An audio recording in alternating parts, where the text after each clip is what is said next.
दोस्तों जब भी घर की कंस्ट्रक्शन करवाते हैं कुछ कॉन्ट्रैक्टर जो होते हैं वो सिर्फ प्रॉफिट के पीछे लगे होते हैं कि जितना प्रॉफिट निकल सके उतना अच्छा है। क्वालिटी की कोई फिक्र नहीं है कि बाद में घर में क्रैक्स आएंगे या कुछ भी होगा, तो आपको वो बेवकूफ़ और मूर्ख बना सकते हैं। लेकिन अगर ये वीडियो आप देख लोगे, गारंटी है आपके घर की क्वालिटी भी ख़राब नहीं होगी, घर स्ट्रॉन्ग भी बनेगा और आपको मूर्ख वो नहीं बना सकते। कॉन्ट्रैक्टर का काम होता है प्रॉफिट तो उसको चाहिए, 10 से 15% उसका प्रॉफिट होगा चलेगा, लेकिन कुछ रहते हैं कि 30-40% प्रॉफिट आना चाहिए और इस चक्कर में वो आपका नुकसान कर देते हैं। वो नुकसान शुरू कहाँ से होता है? देखो, सबसे पहले आपको काम करना है जब भी घर की कंस्ट्रक्शन करवानी है, मैं मस्ट कहूँगा लिख के ले लो कि आपको फर्स्ट एस्टीमेट और आर्किटेक्ट करना है। मतलब आर्किटेक्ट करना ही करना है, सिविल इंजीनियर की बात नहीं कर रहा हूँ।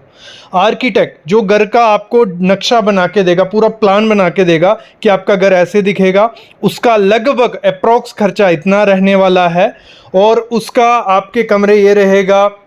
सरिया आपकी स्ट्रक्चरल डिटेल आर्किटेक्ट ही आपको स्ट्रक्चर इंजीनियर करके दे देगा और सरिया बीम में क्या रहेगा, फुटिंग में क्या रहेगा, कॉलम में क्या रहेगा। अभी बात आती है जो हमारा कॉन्ट्रैक्टर होता है वो क्या करता है, हम फुटिंग से स्टार्ट करते हैं। ठीक है, हमारा फुटिंग क्या है, घर का मेन पार्ट है, पाँव अच्छे नहीं कुछ अच्छा नहीं, तो डेप्थ वो क्या करते हैं 3 से, जैसे आर्किटेक्ट ने कहा है कि आपकी अगर 1 स्टोरी है तो 4x4 की फुटिंग आपको देनी है, लेकिन वो कहेंगे कि 4x4 की क्या करने हैं, हार्ड डाटा है, स्टाटा है, नीचे पत्थर हैं, तो आप 3 फुट दो, कुछ नहीं होगा, हमने इतने घर बनाए कुछ नहीं होने वाला। ऐसा नहीं है। जो आर्किटेक्ट ने, जो स्ट्रक्चरल इंजीनियर ने आपको कहा है कि इतनी डेप्थ होनी चाहिए और इतना सरिया आपका होना चाहिए, उतना ही डालो। अगर ऐसे हम पकड़ें, आपको 1 स्टोरी के लिए मिनिमम कम से कम 4x4 की फुटिंग होनी चाहिए। 2 स्टोरी है 5x4 की फुटिंग होनी चाहिए, मतलब 5 फुट की डेप्थ होनी चाहिए, और 3 स्टोरी है तो 6 फुट डेप्थ होनी चाहिए, क्योंकि हमें फ्यूचर को देख के चलना है। आज आप 1 स्टोरी का प्लान कर रहे हो,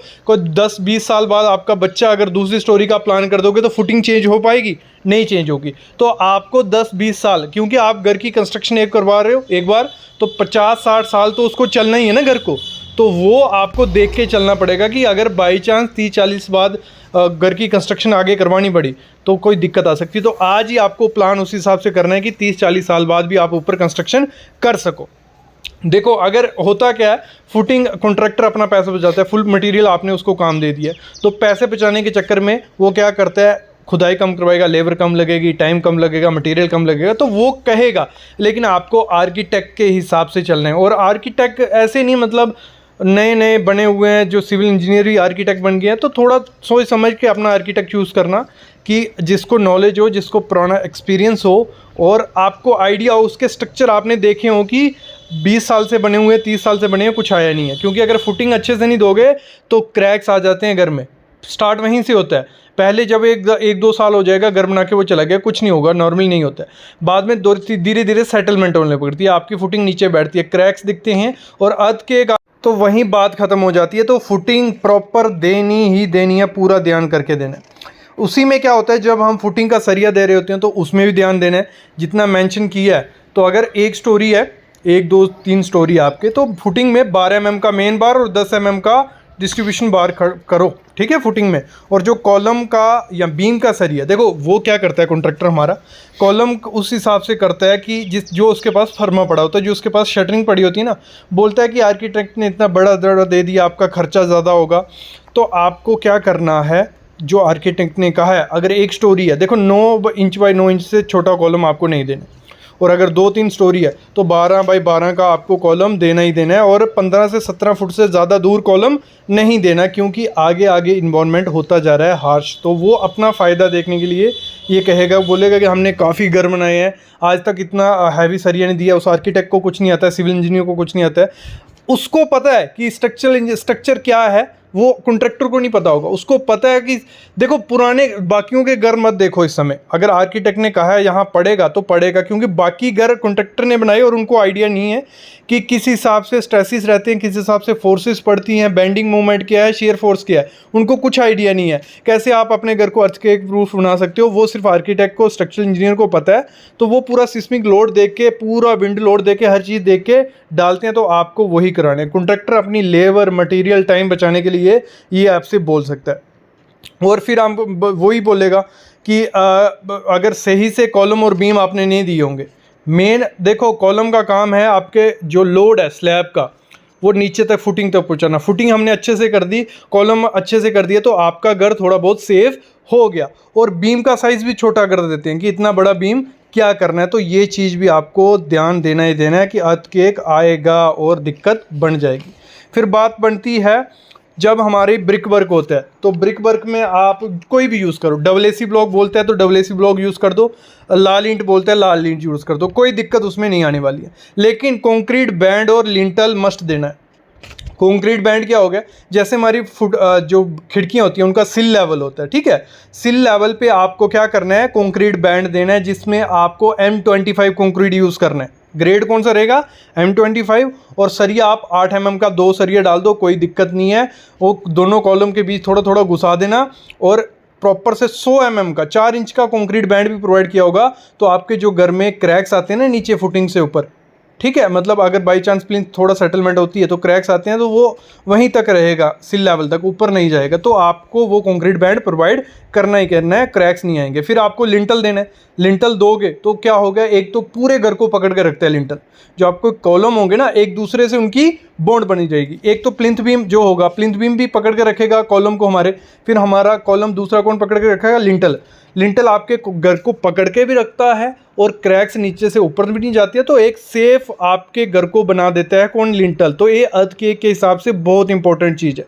और ग्रेड आपको M25 से कम यूज़ नहीं करना है। और स्टील उसमें 12 mm के 4 सरिये डाल दो, कोई दिक्कत उसमें नहीं आने वाली है। और डेप्थ आप देख लो 230 बाय 1 फुट का या 300 mm का रख दो, कोई दिक्कत नहीं आएगी। बाकी वो चीज़ें आर्किटेक्ट आपको बता देता है।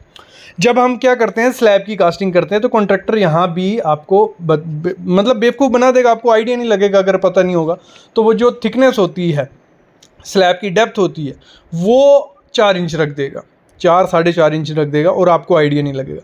जब वो 4 साढ़े 4 इंच रख रहा है, उसका कंक्रीट बच रहा है, उसकी लेबर बच रही है, उसका टाइम बच रहा है। तो ये चीज़ होती है। तो आपको 5 या 6 इंच की आपको स्लैब देनी है। उससे होगा क्या, देखो 4 इंच की स्लैब देखो, एक तो वो आप जब छत पे चलोगे तो वो वाइब्रेट करेगा, वो ख़राब चीज़ है, वाइब्रेट नहीं करना चाहिए। लीकेज के चांसेस हो जाते हैं, जितनी डेप्थ कम होगी लीकेज होंगे, जितनी डेप्थ कम होगी क्रैक्स आएंगे। तो आपको 5 से 6 इंच स्लैब की डेप्थ रखनी है, ये उसको पहले ही बता देना।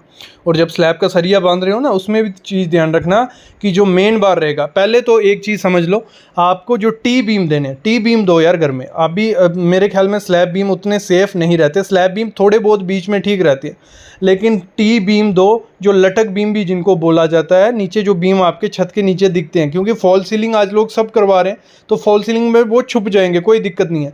लेकिन अगर बीम अच्छे से नहीं दोगे तो दिक्कत रह सकती है बाद में। टी बीम दो, और आपको जो मेन बार देना है, अगर टी बीम पूरी स्लैब में दे रहे हो तो मेन बार 10 mm का रहेगा और डिस्ट्रीब्यूशन 8 mm का रहना चाहिए। ये चीज़ ध्यान रखना। अगर बाय चांस आप टी बीम नहीं दे रहे हो, लटक बीम नहीं दे रहे हो, तो आपको क्या करना है, मेन बार 12 का डालना है पूरी स्लैब में, और डिस्ट्रीब्यूशन 10 का डालना है। और उसके बाद 16 mm का आपको क्या करना है, जो स्लैब बीम दोगे 16 mm का सरिया उसका होना चाहिए, और 15 से 16 फुट से दूर उसका डिस्टेंस नहीं होना चाहिए, बीम पड़ना ही चाहिए उसके बाद। और ये चीज़ मैं बता दूं, ये हो गया कि मटेरियल के साथ काम करवा रहे हो। जब मटेरियल के साथ नहीं काम करवाते हो, सरिया वो एक्स्ट्रा दे देते हैं कॉन्ट्रैक्टर, ये चीज़ भी ध्यान रखनी है। एक्स्ट्रा सरिया दे के भी कोई फ़ायदा नहीं है, डेड लोड ही बढ़ा रहा है, कुछ ज़्यादा फ़ायदा नहीं होने वाला है। तो आपको प्रॉपर, मैं बोलता हूँ, देखो यार एक चीज़ सिंपल समझना, 20 से 30 लाख रुपए खर्चा कर रहे हो, आजकल नॉर्मल घर 20 से 30 लाख रुपए में बनता है, तो उसमें मैं 20,000 ज़्यादा बोल रहा हूँ, 15 से 20,000 रुपया देने में कुछ हर्ज नहीं है।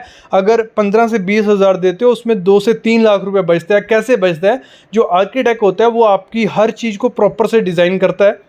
जो स्ट्रक्चरल इंजीनियर होता है वो प्रॉपर से सरिया जितना चाहिए उतना ही डलना है। अगर आप डिज़ाइन नहीं करवाते हो, रूम आधा आगे पीछे हो जाते हैं, जगह ऐसे बेस्ट जाती है, सरिया कॉन्ट्रैक्टर ज़्यादा डाल रहा है, कहीं कम डाल रहा है। तो ये चीज़ है, आर्किटेक्ट को और स्ट्रक्चरल इंजीनियर को पता है कि कहाँ क्या डालना है, ये चीज़ भी आप ध्यान रखना। नेक्स्ट चीज़ आपको क्या करना है, जो भी हाइट होती है, मतलब प्लिंथ बीम है ना जो आपका, प्लिंथ बीम की हाइट प्रॉपर रखो, रोड से पहले ही 4 से 5 फीट ऊपर रखो, क्योंकि फ्यूचर में आप अभी रोड ऊंचे होंगे, धीरे धीरे ऊंचे, मतलब 10 20 30 मतलब 60 70 साल के लिए तो घर बना रहे हो ना, तब तक आपके लेवल तक वो पहुंच जाएगा और पानी जाने का अंदर रिस्क रहता है। तो आपको क्या करना पड़ेगा, फिर आपको अपना जो ब्रिक है वो उठानी पड़ता है, मतलब घर को उठा रहे हैं जो आजकल जो लोग, तो वो खर्चा पड़ता ही पड़ता है। तो आपको प्लिंथ का हाइट 4 फुट रखना ही रखना है, ये चीज़ भी हमेशा ध्यान रखना, ये बहुत इंपॉर्टेंट चीज़ है। और एक और चीज़ देना, जो प्लिंथ प्रोटेक्शन नहीं देते हैं कॉन्ट्रैक्टर बोलते, क्योंकि लोगों को पता ही नहीं है तो वो बोलते हैं ठीक है नहीं पता तो हमें क्या। तो प्लिंथ प्रोटेक्शन आपको देनी है। जो आपका घर है उसके चारों तरफ आपको मतलब 2-2 फुट तो कंक्रीट की 100 mm की लेयर डालनी, मतलब थोड़ा खोद लो उसको और चारों तरफ आप डाल दो कि आपका जो पानी है वो बाहर से निकल जाए आगे पीछे। नहीं तो चारों तरफ अपनी क्या बना लो, नाली बना लो, ड्रेनेज का सिस्टम बना लो कि आपका जो पानी है वो आपके घर से दूर जाए, ना कि आपकी फुटिंग में घुसे, ना कि आपके प्लिंथ में घुसे। जब ऐसा होगा तो क्या होगा, उसके बाद आपके घर में क्रैक्स आएंगे और गिरने के चांसेस बन जाएंगे। जब भी स्टेयर केस बनवाओ अपनी, स्टेयर केस में एक चीज़ ध्यान रखना, जो क्या करते हैं कुछ लोग पहले बेस स्लैब बना देते हैं, मतलब बेस स्लैब बना देंगे 4 इंच की और उसके ऊपर ईंट का ब्रिक वर्क कर देते हैं। तो वो डेड लोड बनाता है बेस स्लैब पे और आपकी सीढ़ी थोड़ी झुक जाती है और गिरने के चांसेस भी होते हैं। आपको जब भी सीढ़ी बनानी है, भले चेन स्टेयर बना रहे हो तो फिर तो कोई दिक्कत नहीं है, सरिया भी वैसे दोगे कंक्रीट की बनती है। लेकिन अगर सिंपल बना रहे हो बेस स्लैब देके, तो आपको कभी भी ईंट के स्टेप्स नहीं बनाने, आपको कंक्रीट के ही स्टेप बनाने हैं, वो भी बेस स्लैब के साथ साथ। तो उससे आपकी सीढ़ी जो होती है स्ट्रॉन्ग मजबूत बन जाती है, ये चीज़ भी ध्यान देना। और जो सरिया आप दोगे, सरिया नीचे फुटिंग में भी जाना चाहिए सीढ़ी का और ऊपर स्लैब में भी जाना चाहिए सीढ़ी का, तो वो आपकी स्ट्रॉन्ग सीढ़ी बनेगी। फिर बात आती है जो सेप्टिक टैंक होता है वो आपको लोगों के हिसाब से बनाना है, ना कि उसने कहा 1000 स्क्वायर फीट का घर है इसके लिए इतना सा बनेगा। जितने लोग आपके घर में, उसका भी प्रॉपर डिज़ाइन होता है, वो भी आपको आर्किटेक्ट करके दे देगा। नहीं तो गूगल में हर चीज़ है, यूट्यूब में हर चीज़ है, तो वहाँ से भी सर्च करके कर लो कि अगर 5 लोग हैं हम घर में तो हमें कितना साइज़ का सेप्टिक टैंक चाहिए, वो भी बना देंगे। कमेंट करना नहीं होगा जो चीज़ आपको नहीं पता चलती है। ऐसे तो कंसल्टेशन का मैंने लाया था कि आपके एक कॉल का 200 रुपये लूँगा या वीडियो कॉल का 500 रुपये लूँगा। तो अगर वो पॉसिबल है, दे सकते हो तो करो, अच्छे से पूरी डिटेल मिल जाएगी। अगर नहीं दे सकते कोई दिक्कत नहीं है, कमेंट करो, कमेंट में हर चीज़ क्लियर की जाएगी। टेलीग्राम ग्रुप है, व्हाट्सएप ग्रुप है, लोग भी कर देंगे क्लियर। तो क्लियर करने का आजकल बहुत चीज़ें हो गई हैं, तो बस आपको थोड़े एफर्ट्स लेने हैं, हर चीज़ को जानना है। गूगल यूट्यूब में हूँ तो वो चीज़ आपको करनी है। तो सेप्टिक टैंक आपको आरसीसी का बनाओ, ब्रिक वर्क का बनाओ, प्रॉपर साइज से बनाओ तो सही रहेगा। फिर जो फ्रेम रहते हैं, डोर के फ्रेम हो गए, विंडो के फ्रेम हो गए, चौखट्स हो गई जो, तो वो एमएस का यूज़ करो, या जापानी चौखट आजकल चल रही है वो भी सही है, अपोलो स्टील आता है उसका भी सही है। अगर वुडन का यूज़ कर रहे हो, वुड बोलते हो, कॉन्ट्रैक्टर कोई भी वुड उठा के लगा देगा, थोड़े टाइम बाद वो सड़ जाएगी, मुड़ जाएगी, फट जाएगी। तो आपको अच्छी वुड देख लेना है, पहले उसे कुला देना है कि साल की लगा या कोई दूसरी कंपनी की लगा तो अच्छी रहेगी। साल की वुड लगाओ, कोई दिक्कत नहीं है, अच्छे से वो रहने वाली है। और मैं मस्ट कहूँगा, जब भी मैं हर वीडियो में बोलता हूँ जब घर की कंस्ट्रक्शन करवाते हैं, एग्रीमेंट मस्ट करवाओ। और जब एग्रीमेंट करवा रहे हो, एग्रीमेंट में हर चीज़ लिखो, जो जो अपने घर की करवाने वाले हो हर चीज़ लिखनी है, हर उसमें आइटम डालनी है, हर चीज़ उसमें मेंशन करना है, ये पैसे इस हिसाब से पेमेंट होगी, ये इस हिसाब से होगा, सब चीज़ें उसमें करके रखनी है। ये चीज़ भी आपको ध्यान देनी है। नेक्स्ट चीज़ जो आपको करना है, कम्युनिकेशन रखनी है। जो आपका आर्किटेक्ट होगा उससे भी आपकी बात होनी चाहिए, कॉन्ट्रैक्टर भी। कभी भी मैं बोलता हूँ, ये अपना एक्सपीरियंस है मेरा, जो आर्किटेक्ट आपको कॉन्ट्रैक्टर सुजेस्ट करता है ले लो, कोई दिक्कत नहीं है, लेकिन एक बार उसके बारे में पता कर लेना, पुराने प्रोजेक्ट देख लेना। पॉसिबल हो तो ये रखो, आर्किटेक्ट अलग हो, कॉन्ट्रैक्टर अलग हो, तो जो कम्युनिकेशन रहेगी आप तीनों के बीच में एक साथ होनी चाहिए। ये नहीं कॉन्ट्रैक्टर और आर्किटेक्ट अपने में लगे हुए हैं, आपको कोई आइडिया नहीं है, तो आपको जब भी कोई चीज़ क्लियर करनी है, तीनों को प्रॉपरली बैठना है। कम्युनिकेशन अच्छे से रखोगे तो सही से काम होगा, पैसा बचेगा और अच्छा क्वालिटी से काम होगा। और साथ ही साथ क्या करना है आपको, डिज़ाइन जो आपका है उस हिसाब से आपको रखना है, स्टार्टिंग से ही एंड तक डिज़ाइन को चेंज मत कर रहे हो बार बार। एक बार प्रॉपर से बैठ के देख लो कि क्या करना है, क्या उस हिसाब से। क्योंकि देखो, रूम आपको पूरे यूटिलाइज़ करने हैं, ये नहीं है कोई बड़ा रूम बना दिया 15 बाई 20 का या जो भी है, मतलब जैसा आपकी रिक्वायरमेंट है वैसा रखो। अगर 15 बाई 20 का ही आपको एक रूम चाहिए तो बनाइए, कोई दिक्कत नहीं है, लेकिन प्रॉपर यूटिलाइज़ होनी चाहिए स्पेस, कि वो आपको जितनी नीड है उस हिसाब से बनाओ।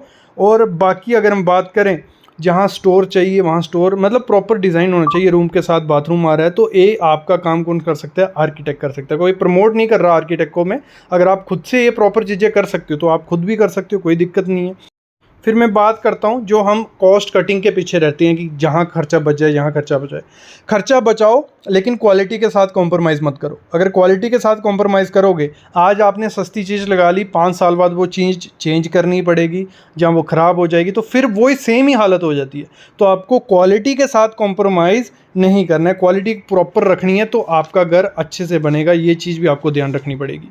ऐसी ऐसी चीज़ें बहुत हैं यार, बहुत बताने को होता है, लेकिन वीडियो बहुत लंबी निकल चुकी है, 15 मिनट हो गए, 15 से 16 मिनट। तो इतनी देखते नहीं हो आप लोग, छोड़ के भाग जाते हो, बोर हो जाते हो।